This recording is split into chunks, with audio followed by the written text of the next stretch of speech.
Hello, beautiful creatures of the world. We are in the front yard in my flower bed today. I am doing a video on the dandelion oil. We're finishing that up. And while the dandelion oil drips through, I thought I'd show you guys some companion planting that we do on the homestead. Now, our main garden out back is all set, and you end up with a few leftovers.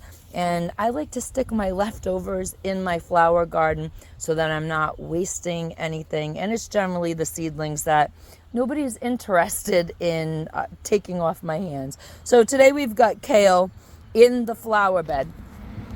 One of the reasons why I love companion planting is it is great for people who have very limited garden space. You might live in the city and you have a flower bed. Well, you can put some vegetables in with your flowers as long as the plants want to form a friendship. And you can just Google, if you have tomatoes and you want to plant it in your flower bed, you know what kind of flowers you have, just Google tomato and whatever flower companion planting, and it'll tell you if you can plant the plants together in the same soil. Kale takes a lot of nutrients from the soil, so there are many things that kale cannot be planted with, but it can be planted with irises. Irises take very little nutrients from the soil. It takes different nutrients than the kale does. When you companion plant, it's basically forming a friendship between the two plants. They're friendly. One plant puts nutrients in the soil that the other plant needs, and the other plant will put nutrients into the soil, vice versa. So you kind of get the idea. They're friends, they're companions, they thrive well together. There's a lot of things that you can't plant alongside kale because they compete for the same soil nutrients. But irises are absolutely fantastic. You can plant your kale near your irises. You need to do a little bit of weeding there.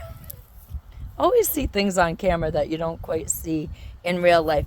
Now, I had 3 leftover tomato plants and I decided to stick them in the ground next to the irises because, once again, tomato plants and irises need 2 different nutrients in the soil. Irises do not take a lot of nutrients out of your soil.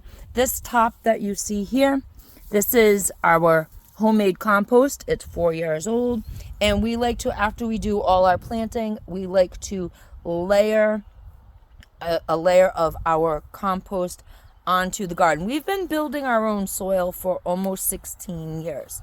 So this is a product of many, many, many, many years of soil cultivation, soil building to keep our soil healthy, to keep all the necessary nutrients in our soil.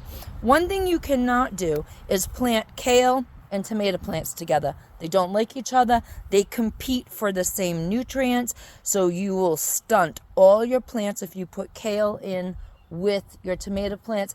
I think I have a big enough gap here, and we have a patch of irises in between, so I think everybody is going to be very happy this year in our front flower garden.